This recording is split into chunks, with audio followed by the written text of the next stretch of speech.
Gjunahet që t'janë falë, dhe më thonë, i ke ba, po t'i ka falë Allah. Pyet ky vëlla thot, a kanë më u shfaq në ditën e kiametit, në ditën e gjykimit, dhe më thonë, i ke ba një gjunah, tash e pendu, alhamdulillah, Allah të ka pranu pendimin, po supozojmë se e ka pranu Allah. Por, aty në regjistër, a jenë fshi, a ekzistojnë në regjistrin e tanë. Edhe në ditë kiametit, a kanë me t'u shfaq, a kanë me t'i pa njerëzit, me thonë, i filoni ka bo këtë gjunah, por unë ja kum falë me thonë Zoti, themi ma sakta që jo, nuk të shfaqen, sepse Zotit i ka falë. Mbetet pikpyetja, a të fshihen në regjistrin tanë, apo të mbesin të shkruar në regjistër.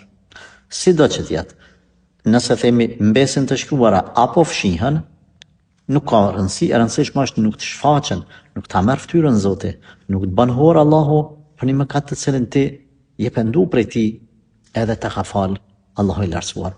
Elhamdulillah për mëshirën e Zotit.